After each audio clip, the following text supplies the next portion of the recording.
My bez pomoc, bez nivo. On byl poznán nám z neba. My любим Его.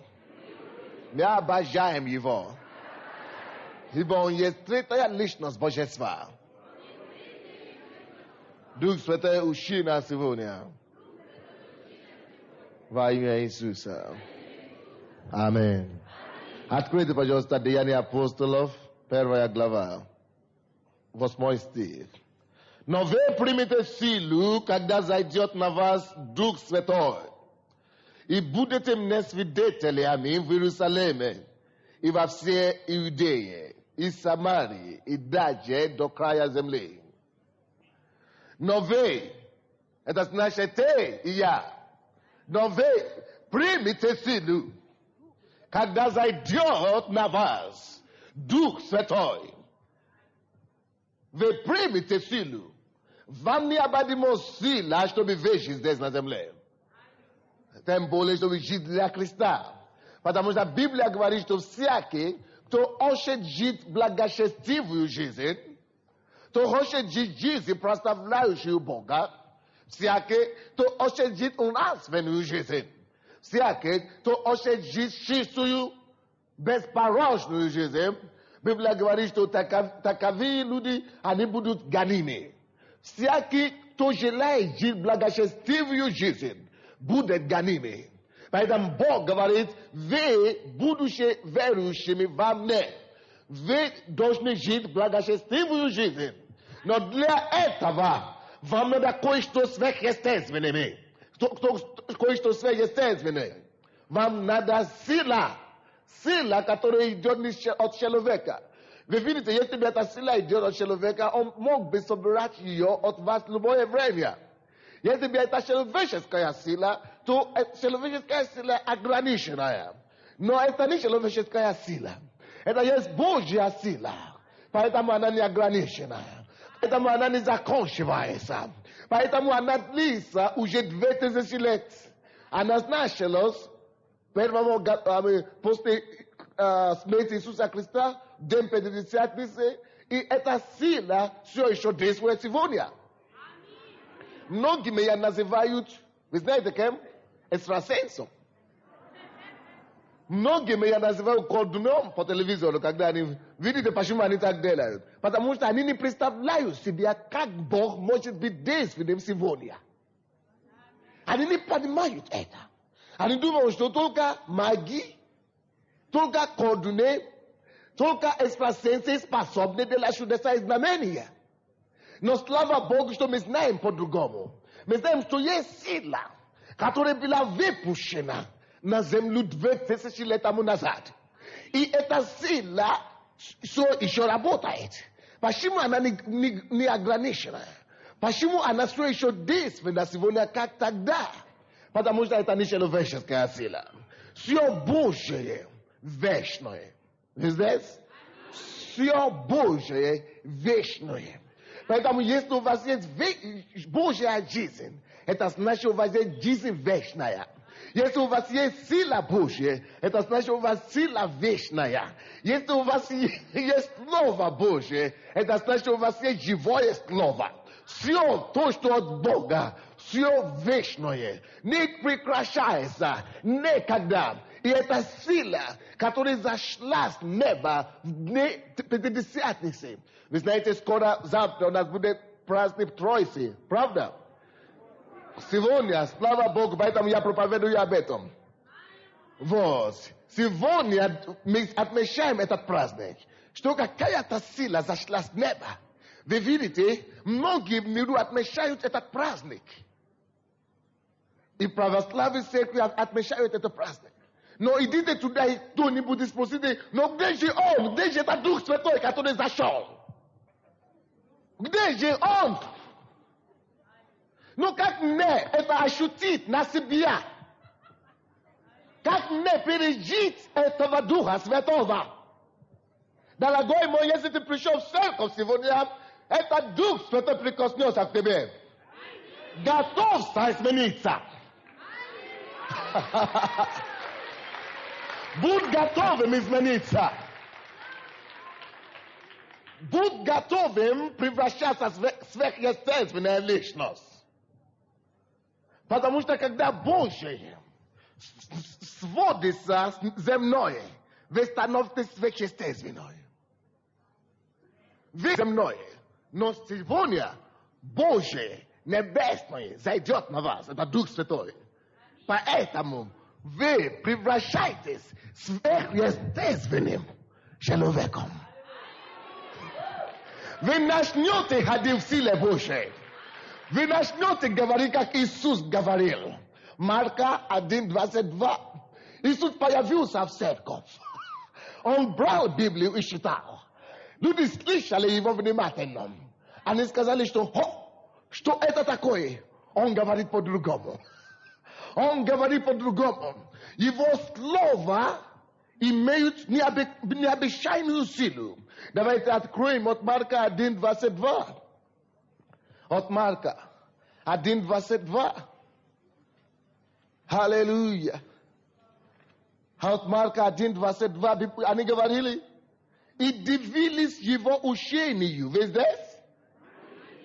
Народ, дивились его учению. Ибо он учил их, как власть имеющий, а не как книжники.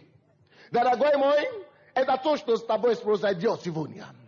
Когда ты примешь что-то с неба, вы видите, у Иисуса было что-то с неба.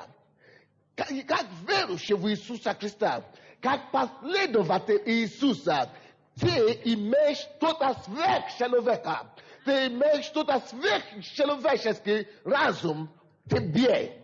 Ты имеешь что-то сверхъестественное. Ты имеешь сверхъестественная сила. Ты имеешь Божья сила в тебе. Тем более, когда ты крещен Духом Святым. Ты не должен выглядеть, как другие. Ты не должен говорить, как другие. Библия говорит, и дивились его учению. Ты должен быть образом удивления многим сегодня. Люди должны смотреть на тебя и удивиться. Есть что-то в нем, которого нет у других. Люди должны смотреть на тебя и ахахнуть.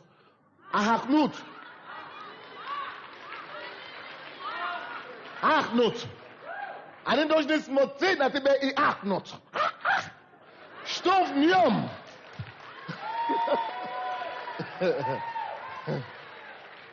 Поэтому я не люблю проповедовать. Потому что когда я начинаю проповедовать, я начинаю возбуждать народ.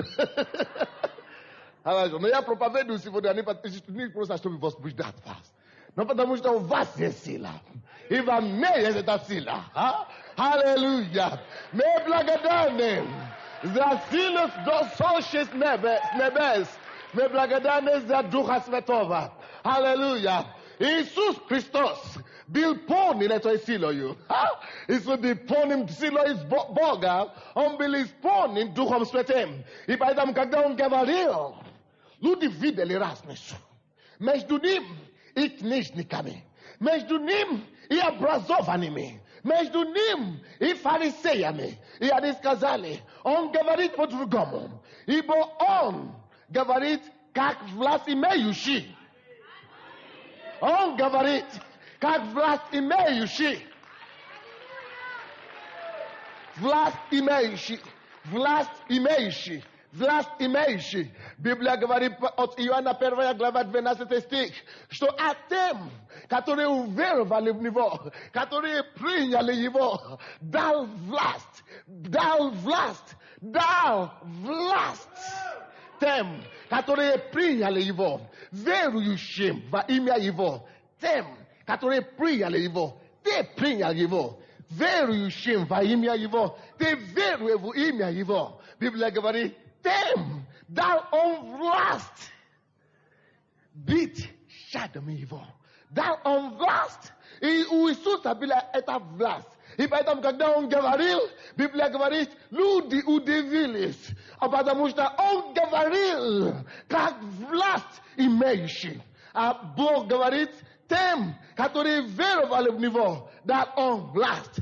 Ты имеешь власть, какую имел Сын Божий, Иисус. Но Иисус поступал по-другому. Он говорил, как власть имеющего. Ты to je vlast imejše, как те говори сегодня. Начни говорить по-другому. Начни выглядеть по-другому. Начни ходить по-другому. Пускай ты сегодня стал объектом удивления для своих современников.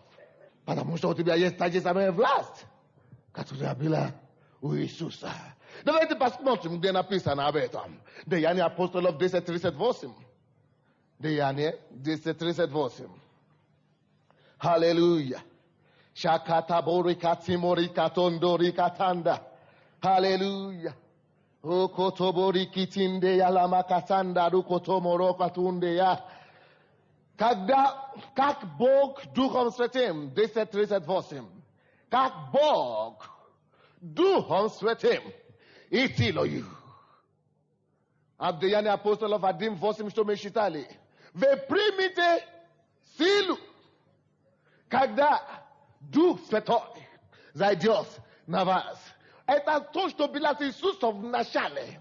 Потому что 10:38 здесь говорится, как Бог Духом Святым, тот же самый Дух, который должен зайти на вас. И когда Он зайдет на вас, какая-то сила тоже войдет в вас. Библия говорит, этим же Духом Святым Бог помазал Иисуса. И что та же самая сила, которая зашла на Иисуса,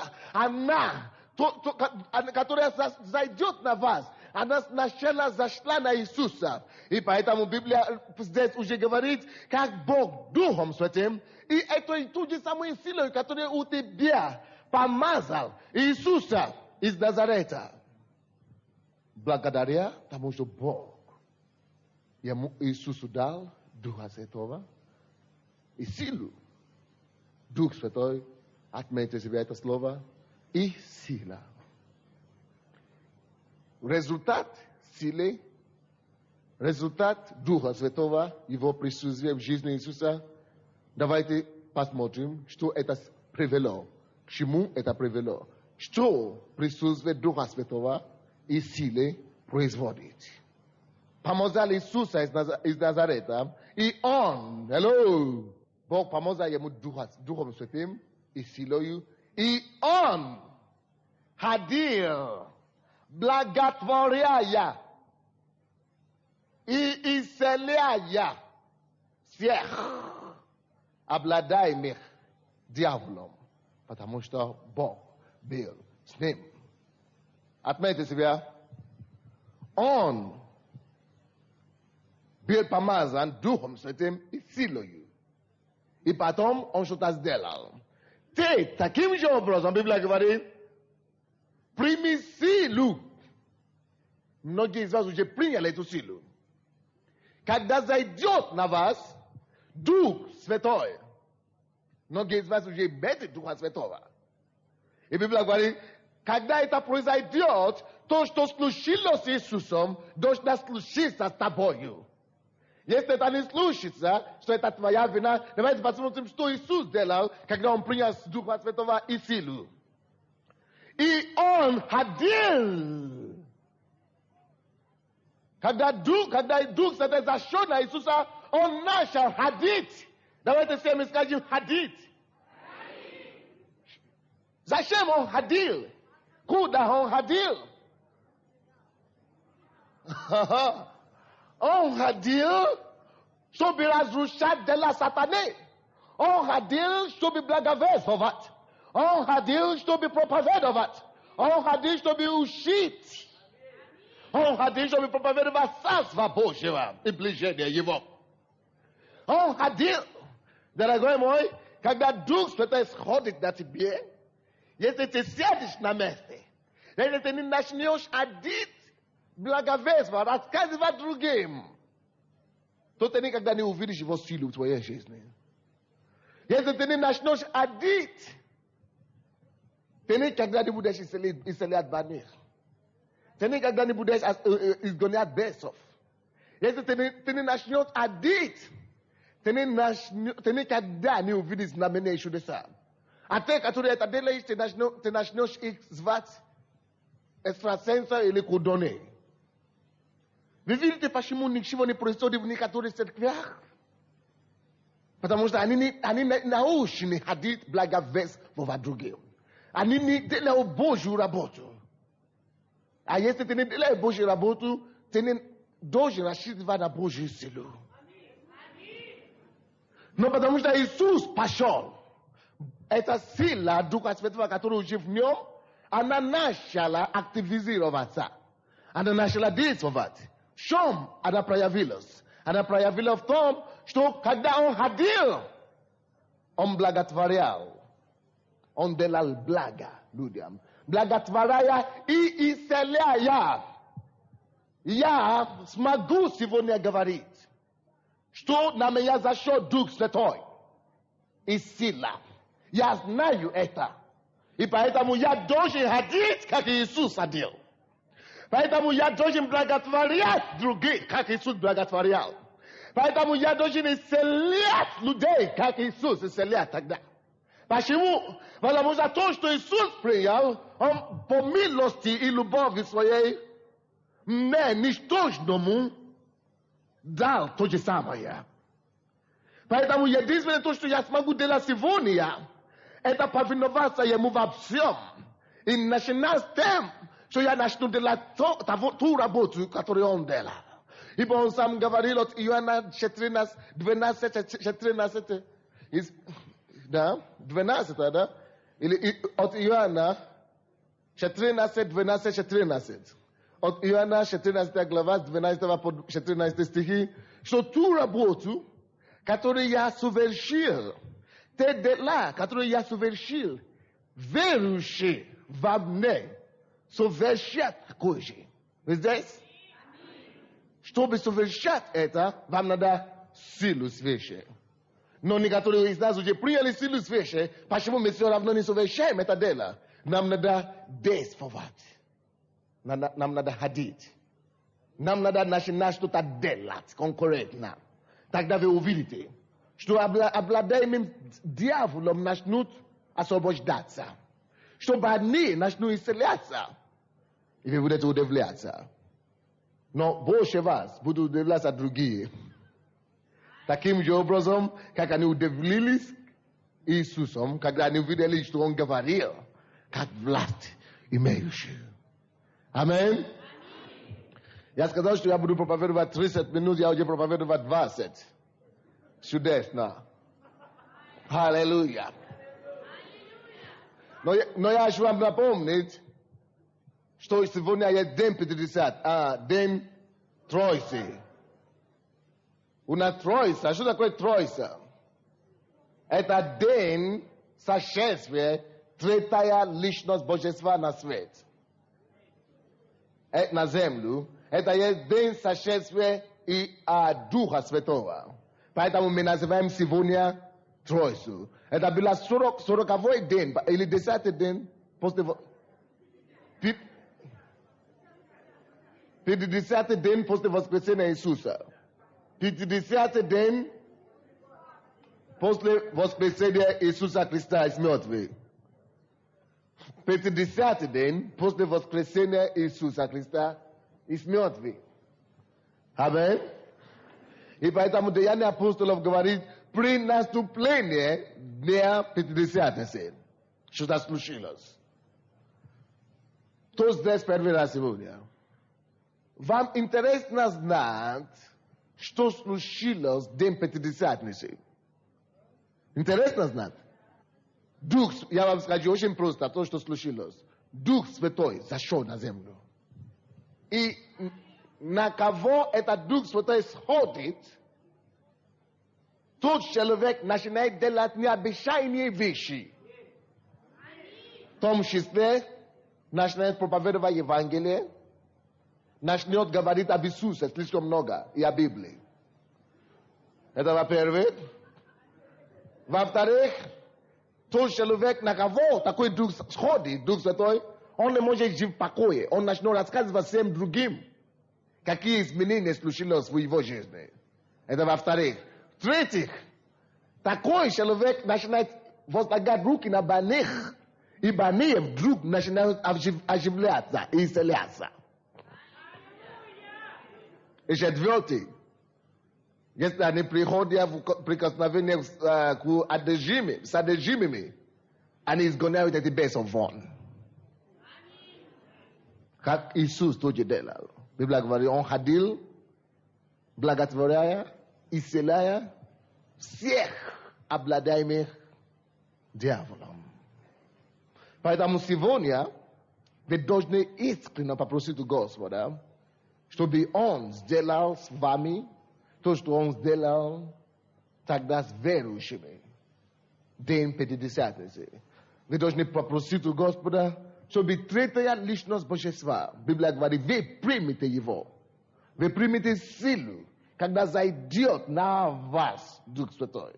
Вы должны попросить у Господа сегодня, чтобы Дух Святой зашел на вас. Вы видите, многие из нас слышали много об Иисусе. Мы слышали много о Боге Отце, но мы мало абсолютно слышали об Иисусе. О Духе Святом. Но вы сегодня вы слышите о Нем. Он есть живая личность. Он есть живая реальность. Он есть человек.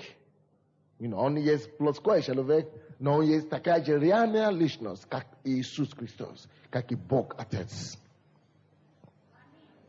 И Бог Отец на небе, Иисус на небе, но Дух Святой живет сегодня внутри каждого верующего. Давайте откроем 1 Коринфянам 6 главу. 1 Коринфянам 6, 19 стих. Не знаете ли, что тело ваше суд храм живого в вас, Святого Духа? Не знаете ли, что тело ваше суд храм живого в вас, Святого Духа? Святой Дух живет в вас, в нашем теле. Поэтому мы не курим, как христиане. Поэтому мы не пьем, потому что мы не хотим загрязнять храм живого Бога. Не знаете ли, что тело ваше суд храм живого в вас Святого Духа, которого имеете вы от Бога, и вы не свои, ибо вы куплены дорогою ценою. Поэтому прославляйте Бога в телах ваших. Неужели я прославляю Бога в моем теле, когда я занимаю прелюбодеяние? Неужели я прославляю Бога в своем теле, когда я держу в руки сигареты? Неужели в моем теле я прославляю Бога, когда я рюмку держу? Нет, я не прославляю Бога. Но Бог говорит, что ты куплен. И в этом теле живет сейчас Дух Святой. Поэтому мы можем ходить, потому что мы не оскорбляем Духа Святого, без страха возлагать руки на больных, ожидая, чтобы они были исцелены. Без страха даже не надо возлагать руки на больных, повелять всякие болезни уйти, поэтому они уходят. Потому что мы прославляем Бога в нашем теле. Вы здесь? Но тот христианин, который уже принял эту силу, эта сила так и останется бездейственным, если он оскорбляет этого же самого Духа. Эта сила останется бездейственным, если он грешит в этом же теле. Потому что он не уважает Бога, он не уважает Духа Святого. Это если Бог его не соберет. Вот. И поэтому сегодня мы будем просить у Бога, чтобы Он крестил нас Духом Святым, чтобы Дух Святой зашел на нас сегодня. И если вы уже крещены Духом Святым, давайте посмотрим то, что Бог говорит, что должно случиться при сошествии Духа Святого. В Деянии апостолов 2. При наступлении Дня Пятидесятницы все они были единодушно вместе, как сегодня, мы все вместе, так? И внезапно сделался шум с неба, как бы от несущегося синего ветра, и наполнил весь дом, где они находились. И явились им разделяющиеся языки. Может быть, вы заметили, что здесь люди говорили какие-то языки нечеловеческие. Но потому что мы дети Пятидесятницы. Biblia говорит, что и явились им разделяющиеся языки, как бы огненные, и пошили по одному на каждом из них, и исполнили все Духа Святого, и начали говорить на иных языках, как Дух давал им провещевать. Ты должен говорить на иных языках, если ты христианин. Потому что все, которые были здесь собраны, приняли Духа Святого. И когда они приняли Духа Святого, они начали говорить на иных языках. Это первое знамение. Заметьте себе, знамение пришествия Духа Святого в жизни христианина. Говорение на иных языках — это первое знамение, но это не последнее. Здесь это всего лишь первое. Это всего лишь первое. Это всего лишь А. После А идет В. Б. Б, да? Видите? После Б идет В, да? А потом идет Г, по-моему. А потом дальше до конца. До Я. Поэтому поэтому это всего лишь первый шаг. Поэтому говорить на иных языках — это всего лишь первое знамение. Какое должно быть второе? В 12 стих.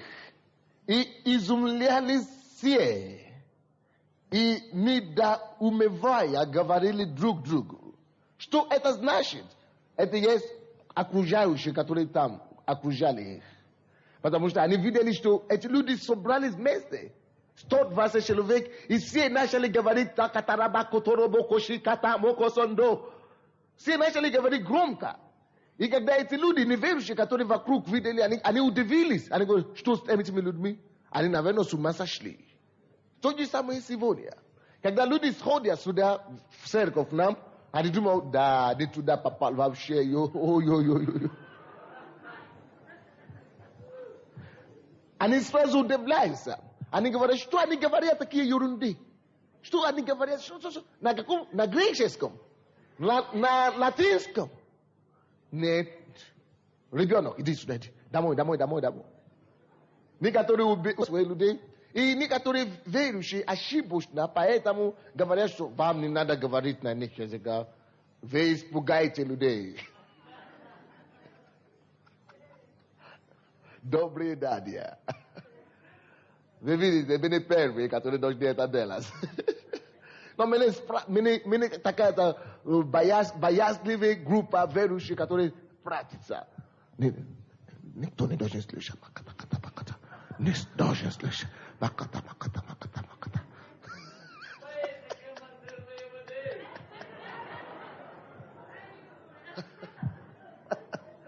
Вы не должны слышать.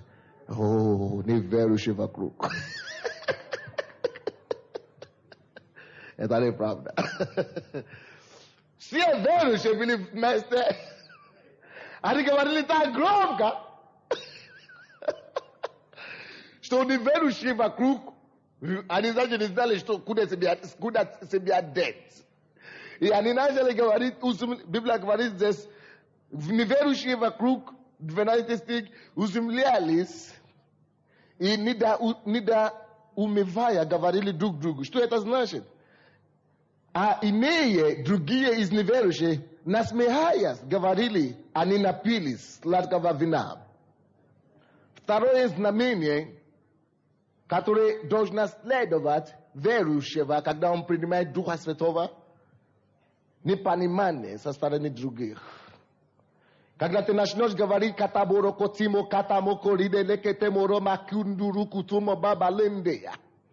Когда ты исполнишь силой свыше, исполнишь силой Духа Святого, люди тебя начнут презирать. Люди начнут тебя называть фанатиком. Люди начнут тебя говорить, что ты с ума зашел. Люди начнут говорить, что ты поехал. Если они тебе сказали, что ты поехал, тебе надо говорить им, что нет, еще рано. Я еще поеду, но еще не время. Точно поеду. Еще как. Будем летать. Već to ni slišali, am Isuse. Ljudi, окружали его так. Он поднялся. Они не могли его удержать. Куда он поехал?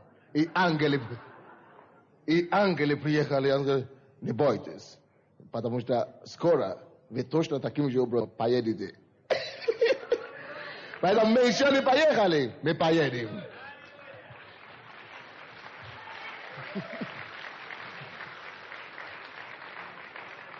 Аллилуйя. Аминь. Хорошо. Это второе знамение. Люди тебя начнут тебя презирать, потому что они не понимают.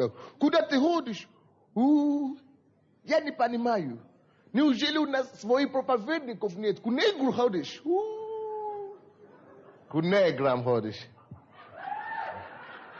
Хорошо. Короче, поехали. Вы поняли. Это второе знамение. Третье знамение, которое приходит к верующему, после того, как он исполняется целой свыше, ему посещает дерзновение. Ему приходит дерзновение. Это значит смелость. Сверхъестественная смелость. Вы не будете бояться окружающих. Вы не будете бояться близких. Вы не будете бояться неверующих соседей. Вы не будете бояться безбожных родственников. Вы будете смелы и полны любви.